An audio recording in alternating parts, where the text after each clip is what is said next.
আঘাতে পিঠ চালনির মতো রক্তে ছিদ্র ছিদ্র হয়ে গেছে। আমি ক্ষুধার কষ্টে পেটে 2টা পাথর বাঁধছিলাম। আমি উহুদের দান দান শহীদ করা রক্ত নিয়ে উহুদের ময়দানে ঘন্টার পর ঘন্টা বেহুশ পড়েছিলাম।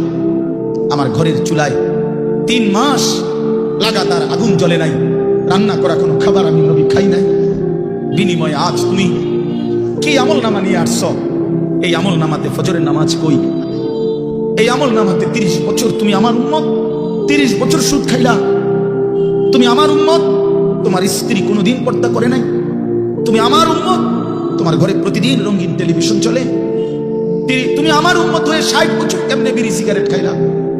তুমি আমার উম্মত হয়ে এত লম্বা সময় কেমনে দাড়ি কাইটা থাকতে পারলা? উম্মত, এত বড় বেইজ্জতি আমার কেমনে করলা?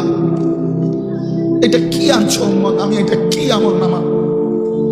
আমার চোখের পানি, আমার রক্ত, আমার ক্ষুধার কষ্ট সব ভুলে গেলাম। নবী বলবে বাস, বলবে উম্মত, আমি এটা নিয়ে আমার মালিকের সামনে কেমনে দাঁড়াবো? কেমনে দাঁড়াবো? কেমনে দাঁড়াবো? আমি কেমনে বলবো আমি যে রব্বুল আলামিন এটা শ্রেষ্ঠ নবীর শ্রেষ্ঠ উম্মতের আমল নামা, আমি এটা কিভাবে পেশ করব, সুপারিশ করব কিভাবে তোমার জন্য? কোরআনবিহীন জিন্দিগি একটা ফালতু জিন্দিগি।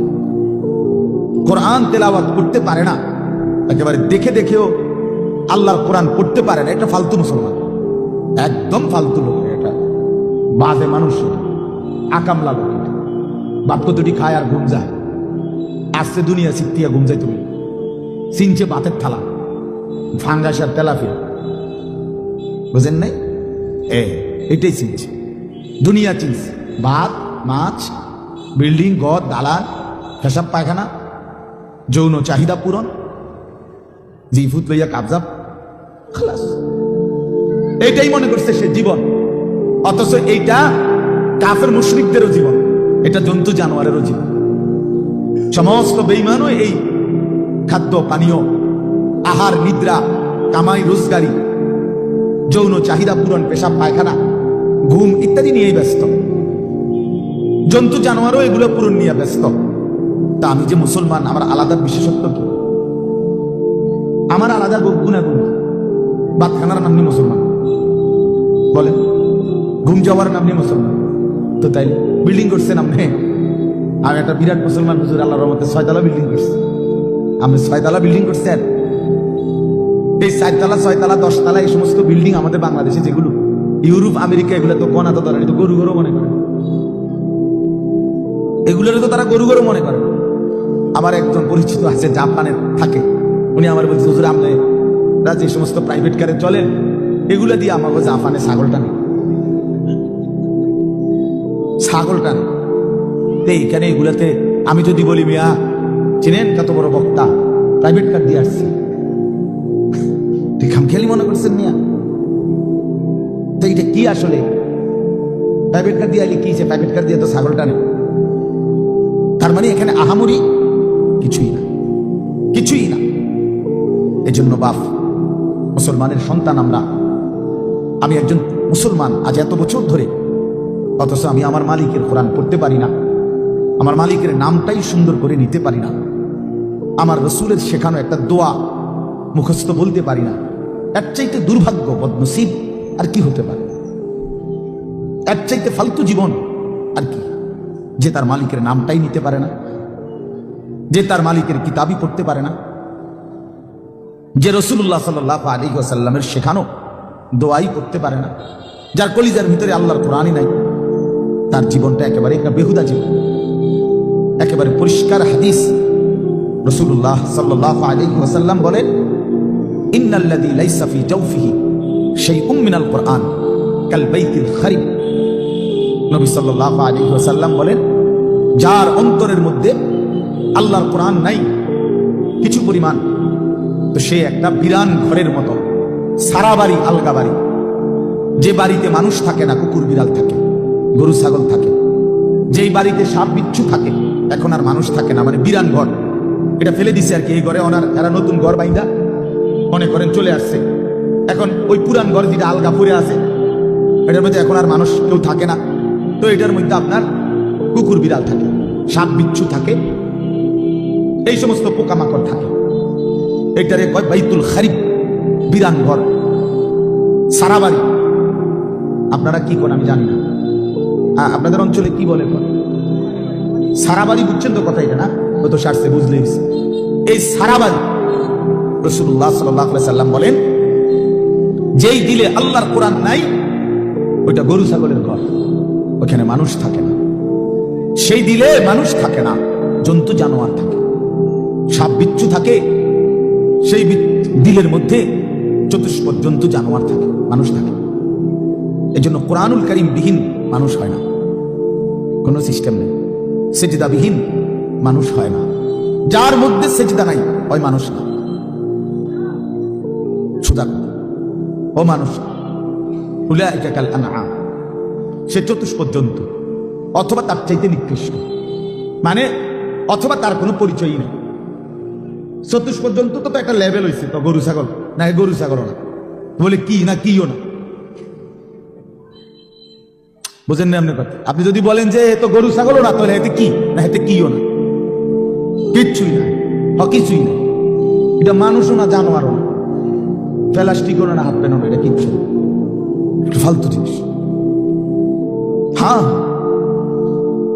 যে দিল আল্লাহকে নিয়ে ভাবে না, যেই কান আল্লাহর কথা শোনে না, যেই চোখ আল্লাহর কালাম, আল্লাহর ঘর, আল্লাহর কুদরতের চারদিকে নিদর্শন দেখে না, বিশ্বাস করেন ছেলেরা, তোমরা বিশ্বাস করো, উলাইকা কাল আনআম, আল্লাহ বলছে ওরা শুধুই কেবল জানোয়ার, জানোয়ার, জানোয়ার, এরা জানোয়ার। বাল হুম আদাল, বরং তার চাইতে নিকৃষ্ট, তার চাইতে নিকৃষ্ট এটা। অতএব যে কপালে সেজদা নাই হয় কোনো মানুষ না, বেনামাজি কোনো মানুষে না, মানুষের জাতে নাই, এটা কোনো মানুষের জাতে না। সাফ কথা। যদি তর্ক করার খেয়াল থাকে, তোমার কাছে কোনো যুক্তি থাকে, চলো আমি শুনতে রাজি, বলো, তুমি যুক্তি দাও যে হুজুর আমার কাছে যুক্তি আছে, হ্যাঁ বলো, জীববিজ্ঞান পদার্থ বিজ্ঞানের দৃষ্টিতেই বুঝাই দাও। এই জন্য আল্লাহর কোরআন বলছেন, নবী সাল্লাল্লাহু আলাইহি ওয়াসাল্লামকে আল্লাহ তাআলা বলছে, বন্ধু মনের ইচ্ছা মতো চলে, আমার হুকুম আপনার তরিকা বিহীন যে চলে, আমি আল্লাহ বলে দিলাম আপনাকে, আমি কিন্তু তার কোনো দায়িত্ব নেব না, আমনে পারলে নিয়ে। জানে এর থেকে সাংঘাতিক কথা কি হতে পারে? নবীজিকে আল্লাহ বলছে, আমনের মনে করলে আপনি নিয়েন তার দায়িত্ব, বাকি আমি নাই। এমন অসভ্যের লগে আমি নাই। আর আইতা মানিত্তাখাযা ইলাহাহু হাওয়াহু আফা আনতা তাকুনু আলাইহি ওয়াকিলা। এই যে সরাসরি কোরআনের আয়াত, আল্লাহ বলে, বন্ধু যে তার মনের ইচ্ছা খেয়াল খুশি, আমার মনে যা চাই আমি তাই করব, কিসের হালাল কিসের হারাম, কিসের পাক কিসের নাফাক, কিসের জায়েজ কিসের না জায়েজ, আমার বোনও দেখবো, মানুষের বেডিও দেখবো, আমার নিজের স্ত্রীকেও দেখবো, মানুষের বেডিও দেখবো, নিজের মাকেও দেখবো, মানুষের মহিলাকেও দেখবো, সব, কোনো হালাল হারাম কিছু নাই, কোনো পাক নাফাকের কিছু নাই। মুতে ধরছে, মুতে লাইলাম, সেন্টান দিয়ে হাঁটা ধরলাম, আরে ভাই তুমি তো নাপাক হয়ে যাবে, ধরো বেটা নাফাক কি, আবার মুতে ধরছে, মুতে লাইছি, আবার নাফাক কি? এই যে জীবন, পাক নাফাক, হালাল হারাম, জায়েজ না জায়েজ, বৈধ অবৈধ, এর কোনো হিসাব কিতাব যার মধ্যে নাই ভাইয়া, আল্লাহ তাআলা বলে, বন্ধু এ তো নিজের ইচ্ছা, নিজের মনের চাহিদাকে খোদা বানাইছে, তার আলাদা কোনো খোদা নাই। যদি আলাদা কোনো আল্লাহ থাকতো তো সে তো তাকেই মানত, তার কথাতে সে হালাল হারাম নির্ণয় করত, উচিত অনুচিত বুঝতো, সে তো বুঝলো না, মানলো না। কাজে আমি আপনাকে জানতে চাই, নবীজিকে আল্লাহ বলতেছে, আমি আপনার কাছে জানতে চাই বন্ধু, মনের ইচ্ছা মনের স্বাধীনভাবে যে চলে, আফা আনতা তাকুনু আলাইহি ওয়াকিলা, আপনি কি তার ওয়াকিল, আপনি তার অভিভাবক, আপনি তার জিম্মাদারি নেবেন? নবী জিজ্ঞেস করেন, আল্লাহ জিজ্ঞেস করছে, নবীজি নিবেন? আপনি কোন? আমি নেব না, আপনি নিবেন কোন? এখন নবীজি সাল্লাল্লাহু আলাইহি ওয়াসাল্লাম কি বলবে? আল্লাহ আপনি যেটা নিতেন না আমি এটা নিব। কথা বলে সবাই, বলেন এর যুক্তি হয় এটা? বলো ভাইয়া, আফা আনতা তাকুনু আলাইহি ওয়াকিলা, আপনি তার দায়িত্ব নেবেন? তো নিশ্চয়ই নবীজি বলবে, অসম্ভব মাওলা, আপনাকে নারাজ করে তো আমি গোটা পৃথিবীও চাই না, আপনাকে হারালে আমার আর থাকলো কি? হ্যাঁ, তো এরপরে আল্লাহ তাআলা বলেন আম তাহসাবু আন্না আকসারাহুম ইয়াসমাউনা আও ইয়াকিলুন, আপনি হয়তো ভাবতে পারেন, নবীজিকে আল্লাহ বলতেছে, এই নাফরমানগুলো কিছু শুনে অথবা কিছু বুঝে। আল্লাহ বলতেছে নবীজি আপনি হয়তো মনে করতে পারেন এই বেঈমান নাফরমান পাপীগুলো কিছু বুঝে মনো, কিছু মানুষ শুনে অথবা কিছু ভাবে। আল্লাহ বলে না, আমি বলতেছি, এবার শুনেন। আল্লাহ বলে বন্ধু আমি বলতেছি ইনহুম ইল্লা কাল আনআম, এদের পরিচয় আর কিছুই নয়, শুধুই জানোয়ার, শুধুই জানোয়ার, শুধুই জানোয়ার। বাল হুম আদাল্লু সাবিলা, বরং তার চাইতেও নিকৃষ্ট পথহারা, তার চাইতেও বড় গোমরাহ। গরু ছাগলের যে দুর্দিমাগ আছে এই অপদার্থের এদ্দুরও নাই, কুকুর বিড়ালের যে দুর্দিমাগ আছে এই হাইওয়ানের এদ্দুরও নাই।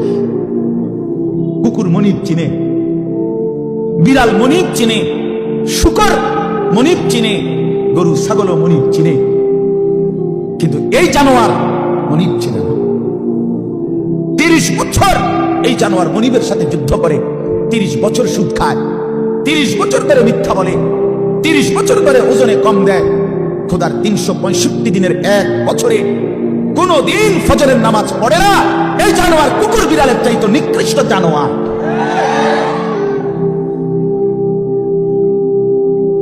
তো মানুষের বাচ্চা দূরে থাক, পরের খবর। এক জন্তু জানোয়ার যেটুকু মনিব চিনে এই জানোয়ার এটাও চেনে না। এক বছরে কোনোদিন মনে পড়বে না একটা মুসলমানের বাচ্চা। আরে কিও ভাই, আমার কাছে রীতিমতো এটা গবেষণার বস্তু মনে হয় যে এটা কিভাবে সম্ভব, এটা কিভাবে সম্ভব, এটা কিভাবে সম্ভব যে একটা বছর চলে গেছে এই নাফরমান কোনোদিন ফজরের নামাজ পড়ে নাই। এটা মানুষের বাচ্চা কেমনে, আমার এটা মাথাতে ধরে না। কেমনে মানুষের বাচ্চা হইল? পরে মানুষের বাচ্চা কেন বলবে? হয় জানোয়ার না তো কে জানোয়ার? বলেন আল্লাহকে এতদিন ভুলে থাকা। আস্তাগফিরুল্লাহ, আস্তাগফির। 20 বছর লাগাতার দাড়ি কাটা, এটা কি ডাকায়? এবারটা কেমন শক্ত ডাকায়, চিন্তা করছেন? তার কলজা কত শক্ত। আল্লাহ দেখাই দেবো আপনার, আপনি দিবেন যতবার আমি কাটবো ততবার। দেহুম আপনি পারেন না, আমি পারি। হ্যাঁ হ্যাঁ, সে তো এটা করতেছে না, আল্লাহর সাথে যুদ্ধ করছে, যুদ্ধ। প্রতিবার যে দাড়ি কাটে তো প্রত্যেকবার আবার নতুন করে দেয়, দাড়ি গজায়। এটা কে দেয়? কথা বলেন না কেন? তো সে যে আবার কাটতেছে, তো কার উপরে কাটতেছে? সে কাকে বুঝাইতে চাচ্ছে? আপনি দিতে পারেন কতবার, আমি কাটতে পারি কতবার, আমি দেখাই দেব। আপনি বলছেন সুদ হারাম, আপনারে বুঝাই দেব সুদ খাইয়া একবার মানে পুরা ফ্যামিলি বিল্ডিং এর বালুয়ে বালুয়ে, সিমেন্টে সিমেন্টে, ইটে ইটে, কোনায় কোনায় সুদের টাকা, কিস্তির টাকা, লোনের টাকা, সামনে কিটারে আমরা দেখাই দেব। নাচ গান হারাম করছেন, আমার টাকা দিয়ে ডিশের বিল দেবো, আমার টাকা বিদ্যুৎ বিল, রঙিন টেলিভিশন 1,90,000 টাকা দিয়ে কিনছিল। এবার আমার বউ বাচ্চারে সবাই বলে দিছে, বউ বাচ্চা এই শোন, তোরা আমার বিবি বাচ্চা শোন, আল্লাহ নাকি নাচ গান হারাম করছে। আমি আল্লাহর সাথে চ্যালেঞ্জ করলাম, তোকে বিষয়টা আমি দেখবো, তোরা দেখ, আমি বুঝ করবো, তাই কি হয় পরে তোরা চা, আমি বিল দেবো, টাকা আমার, ডিশের বিল আমার, যতবার নাস্তা খাবি, চা খাবি, ভাত খাবি, বন খাবি, আমার টাকায় খাবি, সোফা আমার, কারেন্ট চলে আমার, আমি বিল দিতেছি, তোর আল্লাহর কথায় পাত্তা দিবি না। উনি বলুক, মাতিস না, বাদ দে এগুলো। কার সাথে গাদ্দারি করছে? কার সাথে? হারামখোর, তুমি কার সাথে গাদ্দারি করো? এই ছেলে, তুমি শুনো নাই নারীর ছবি, মোবাইলের অশ্লীল দৃশ্য, উলঙ্গ নাচ তোমার আল্লাহ হারাম করছে? যে তোমার সৃষ্টি করেছে, যে তোমারে বানিয়েছেন। রাসূলুল্লাহ সাল্লাল্লাহু আলাইহি ওয়াসাল্লাম বলছেন, শরীয়ত বহির্ভূত, ইসলাম অনুমোদিত নয় স্বামী স্ত্রীর পবিত্র সম্পর্ক ব্যতীত, হালাল সম্পর্ক ব্যতীত ভিন নারী যাকে দেখার অনুমতি নাই তাকে দেখাটাও জিনা, তাকে হাত দিয়ে স্পর্শ করাও জিনা, তার দিকে পাও দিয়া এগিয়ে যাওয়া এটাও জিনা, তাকে অন্তর দিয়ে কল্পনা করা এটাও জিনা, তাকে চোখে দেখা এটাও জিনা, আবার লজ্জাস্থানের মাধ্যমে সরাসরি জিনা করা, এটাও জিনা। সবটাই জিনা, সবটাই ব্যভিচারী। জিনাল লিসান, জিনাল ইয়াদ, জিনাল রিজল, জিনাল নফস, জিনাল ফরজ। হাতের জিনা, কানের জিনা, জবানের জিনা, চোখের জিনা, পায়ের জিনা, অন্তরের জিনা, লজ্জাস্থানের জিনা, সব জিনা। এজন্য যে যুবক দিন রাত মোবাইলে অশ্লীল ছবি দেখে, ও তো ব্যভিচারী, ও জিনা করে, ও ব্যভিচারী, ও নরপশু, ও নিকৃষ্ট, ও জঘন্য, ও জঘন্য, এই সমাজের সবচেয়ে জঘন্য মানুষ। কোরআন কারীমে আল্লাহ বলছে, ওয়ালা তাকরাবুজ জিনা ইন্নাহু কানা ফাহিশা ওয়া সাআ সাবিলা। আমার বান্দা, কোনোভাবেই জিনা ব্যভিচারের কাছেও যেও না। এটা শোনো, বড় বড় বেশি অশ্লীলতা এবং অত্যন্ত মন্দ রাস্তা। এই পথ তুমি মারাইও না বান্দা। এই নারীর ফান্দে পইরো না, এই নারীর লোভে পইরো না, নারীর ছবিতে নিজেকে ফাঁসায় দিও না, নারীর নাচে নিজেকে হারায় দিও না। এটা বড় মন্দ রাস্তা। নবী সাল্লাল্লাহু আলাইহি সাল্লাম বলছে, ফাত্তাকুদ দুনিয়া ওয়াত্তাকুন নিসা। আমার উম্মত, দুনিয়ার মুসিবত, দুনিয়ার ধোঁকা, এর থেকে বেঁচে থাকো, নারীর ধোঁকা থেকে বেঁচে থাকো। নর্তকীর হাসি ওই হাসি না, ও তো জাহান্নামের আগুন। বেপর্দা নারীর অঙ্গভঙ্গি, এ তো অঙ্গভঙ্গি না দোস্ত, ছেলেরা, এ তো জাহান্নামের আগুন। ওই পাউডার ফেয়ারের লাভলি তো আগুন, আগুন ছাড়া আর কিছু না। বেহায়া বেপর্দা নারী তো তোমারে আগুনের মধ্যেই ফেলে দিল, জাহান্নামেই ফেলে দিল। কোরআন কারীমের মধ্যে আছে, আল্লাহ তাআলা বলছে তিনটা অপরাধ, ওয়াল্লাযীনা লা ইয়াদউনা মা'আল্লাহি ইলাহান আখারা ওয়া লা ইয়াকতুলুনা আন-নাফসা আল্লাতী হারামাল্লাহু ইল্লা বিল হক ওয়া লা ইয়াজনুন। এই তিনটা অপরাধ। এক, আল্লাহর সাথে শিরিক। দুই, অন্যায়ভাবে কাউকে হত্যা করা। তিন, জিনা এবং ব্যভিচার করা। আল্লাহ বলেন এই তিনটি অপরাধ যে করবে, সূরা ফুরকানের মধ্যে আছে, আমান ইয়াফআল যালিকা ইয়ালকা আসামা। আল্লাহ বলেন এই তিনটি কাজ যে করবে, সে নিশ্চিত শাস্তির মুখোমুখি হবে। কেমন শাস্তি? আল্লাহ বলেন, ইউদাআফ লাহুল আযাবু ইয়াওমাল কিয়ামা। কিয়ামতের দিন তার প্রত্যেকটি এই তিনটা অপরাধের শাস্তি দ্বিগুণ দ্বিগুণ দ্বিগুণ দ্বিগুণ, ডবল ডবল, রিডবল রিডবল তাকে শাস্তি দেয়া হবে। ওয়া ইয়াখলুদ ফীহি মুহানা, এবং সে অত্যন্ত লাঞ্ছিত হয়ে বেইজ্জতি অবস্থায় অনন্তকালের জন্য জাহান্নামে। তোরে শেষ করে নেব যুবক, ফেরেশতা আশ্রাইয়া শেষ করে নেব। এই নারীর লোভ একদিন দেখবা দুনিয়াও অসল, আখিরাতও অসল। কারণ যৌবনের শক্তিটা, সুন্দর জীবনটা বিবাহের আগেই নষ্ট করে ফেলছে, শারীরিক সক্ষমতা নষ্ট করে ফেলছে। অশ্লীলতা, বেহায়াপনা, অসভ্যতা, আর সারাদিন সারা রাত উলঙ্গ ছবি দেখে দেখে নর্তকী নিয়ে ভাবতে ভাবতে জীবন, যৌবন, শরীর, স্বাস্থ্য, স্বাভাবিক সক্ষমতা সব শেষ করে দিছে।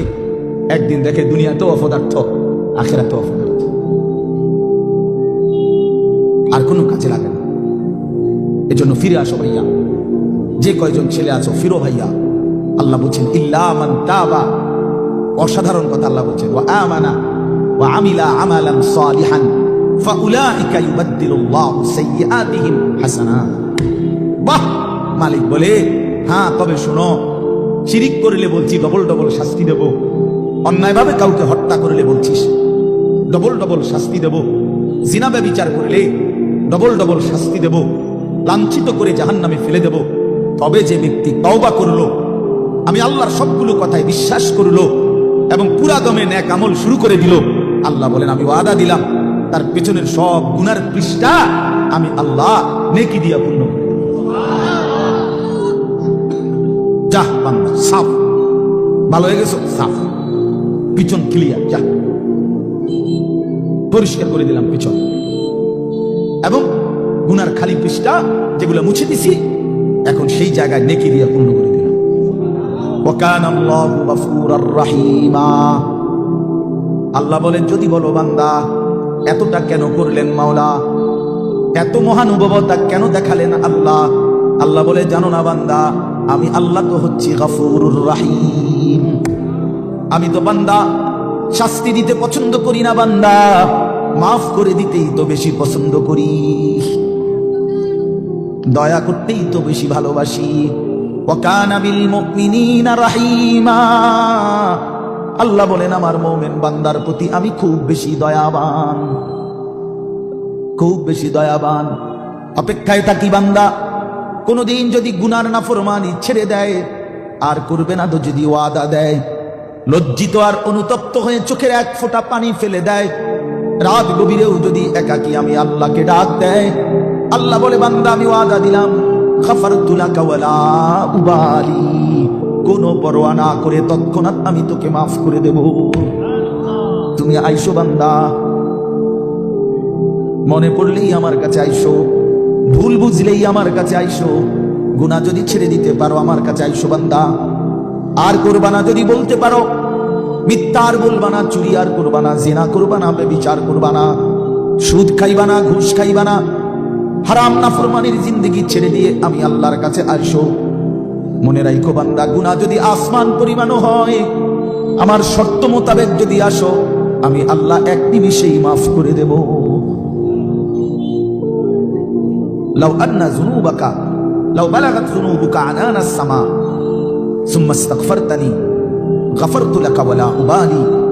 আল্লাহ তাআলা বলে বান্দা, তোমার গুনাহ যদি আসমান পর্যন্ত পৌঁছে যায়, তবুও যদি তুমি আমারে 3 শর্তে আমার কাছে আসো, এক হলো গুনাহ ছেড়ে দিলা, 2 আর করবা না ওয়াদা দিলা, 3 লজ্জিত আর অনুতপ্ত হয়ে চোখের পানি ছেড়ে দিলা, মাফ চাইলা, আমি ওয়াদা দিলাম কোনো পরোয়া করবো না, ওয়ালা উবালি অর্থ হলো কোনো পরোয়া নাই, আমি তোমারে মাফ করে দেব, কোনো দেরি নেই।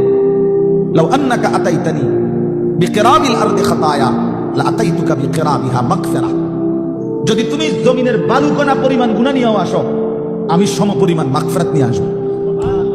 তুমি আইসো, তুমি ঘাবড়াইও না, শুধু ছাইরা দিবানি কও, শুধু আর করবা না ওয়াদা দাও, শুধু লজ্জিত আর অনুতপ্ত হয়ে মাফ চাও। আল্লাহ নবী সাল্লাল্লাহু আলাইহি ওয়াসাল্লাম বলেন, ইন্নাল্লাহা ইয়াকবালু তাওবাতাল আবদ মা লাম ইউগারগির, মৃত্যুর চূড়ান্ত যন্ত্রণা, সাকরাতুল মউত, গরগরা, শেষ নিঃশ্বাস টানা, মানুষ মউতের পূর্বে যেটা টানে, এই গরগরা আসার পূর্ব পর্যন্ত যদি আমার কাছে তওবা করে ওই 3 শর্তে আমার কাছে যদি আসো, আল্লাহ রাসূল বলেন আল্লাহ মাফ করে দিবেন। কিন্তু শর্ত হইল ওই 3টা হইতে হবে। আমনের ভিতরে ইয়াকিন, আমনে কোনো বাটফারি ছাড়তেন না, আপনি যেমনি আছেন এমনি এমনি হুজুরের লগে তালে তালে ডোলে আস্তাগফিরুল্লাহ রাব্বি বিতে হেবডার বিড়ি বুঝেন নাই, পকেটে বিড়ি হেবডা কয় আস্তাগফিরুল্লাহ, কিতা আস্তাগফিরুল্লাহ, মস্কারি করেন, হ্যাঁ মস্কারি করেন, আল্লাহর সাথে মস্কারি করেন, ভিতরে হারাম পুরা। সিদ্ধান্ত ওজনে কমে দিয়া যাবো, সিদ্ধান্ত সুদের টাকা খরচই করবো, সিদ্ধান্ত অশ্লীল ছবি দেখেই যাব, সিদ্ধান্ত আমার বেডি বাচ্চা আমার ঘরে রঙিন টেলিভিশন দেখবেই, সিদ্ধান্ত হারাম, অথচ মুখে বলতেছে আস্তাগফিরুল্লাহ। আল্লাহ তাআলা বলে বান্দা তুই আসিস কবরে, তোরে টাঙ্গাইয়া ফিটমু আমি, একটা বাড়ি দিবে আমার ফেরেশতা, এক এক বাড়িতে 7 তবক জমিনের নিচে ডাইবা যাবি, আবার উঠবি, আবার মারবে, আবার ডাববি, এভাবে কিয়ামত পর্যন্ত আমার একজন ফেরেশতা, যে অন্ধ, যে কানে শুনে না, যে কথা বলতে জানে না, বোবা বধির অন্ধ সাহাবীকে দিয়ে আমি তোরে কবরে কিয়ামত পর্যন্ত তোরে লোহার মুগুর, লোহার গুজ্জ দিয়ে আঘাত করতে থাকবো। বান্দা তুমি আমার কি মনে করছো? হ্যাঁ, ওয়ায়ুদরাবু লাহু বিমিতরাকাতিন মিন হাদিদ দারবাতান বাইনা উযুনাইহি ফায়াসিহু সাইহাতান ইয়াসমাউহা মান ইয়ালিহি ওয়া ইল্লা সাকালাইন। নবীজি বলেন নাফরমানের কবরে ফেরেশতা তাকে কান বরাবর এত জোরে আঘাত করবে লোহার মুগুর দিয়া, কান 2 কানের মাঝখানে, দারবাতান বাইনা উযুনাইহি 2 কানের মাঝখানে বাড়ি দিবে। আল্লাহ নবী বলেন নাফরমান এত জোরে চিৎকার করবে, মানুষ এবং জিন ব্যতীত আল্লাহর সমস্ত সৃষ্টি 2টা পা মুবারক ফুলে ফুলে গেছে। সেই নবী হাসরের ময়দানে বলবে, উম্মত আমি তোমার জন্য 23 বছর কেঁদেছিলাম, তায়েফের পাথরের আঘাতে পিঠ চালনির মতো রক্তে ছিদ্র ছিদ্র হয়ে গেছে, আমি ক্ষুধার কষ্টে পেটে 2টা পাথর বাঁধছিলাম, আমি উহুদের দান দান শহীদ করা রক্ত নিয়ে উহুদের ময়দানে ঘন্টার পর ঘন্টা বেহুশ পড়েছিলাম, আমার ঘরের চুলায় 3 মাস লাগাতার আগুন জ্বলে নাই, রান্না করা কোনো খাবার আমি নবী খাই নাই। বিনিময়ে আজ তুমি কি আমল নামা নিয়ে আসছো? এই আমল নামাতে ফজরের নামাজ কই? এই আমল নামাতে 30 বছর তুমি আমার উম্মত, 30 বছর সুদ খাইলা। তুমি আমার উম্মত, তোমার স্ত্রী কোনোদিন পর্দা করে নাই। তুমি আমার উম্মত, তোমার ঘরে প্রতিদিন রঙিন টেলিভিশন চলে। তুমি আমার উম্মত হয়ে 60 বছর কেমনে বিড়ি সিগারেট খাইলা? তুমি আমার উম্মত হয়ে এত লম্বা সময় কেমনে দাড়ি কাইটা থাকতে পারলা? উম্মত, এত বড় বেইজ্জতি আমার কেমনে করলা? এটা কি আনছো উম্মত? আমি এটা কি আমল নামা? আমার চোখের পানি, আমার রক্ত, আমার ক্ষুধার কষ্ট সব ভুলে গেলাম। নবী বলবে মাফ, বলবে উম্মত আমি এটা নিয়ে আমার মালিকের সামনে কেমনে দাঁড়াবো? কেমনে দাঁড়াবো? কেমনে দাঁড়াবো? আমি কেমনে বলবো আমি যে রব্বুল আলামিন এটা শ্রেষ্ঠ নবীর, শ্রেষ্ঠ উম্মতের আমল নামা, আমি এটা কিভাবে পেশ করব, সুপারিশ করব কিভাবে?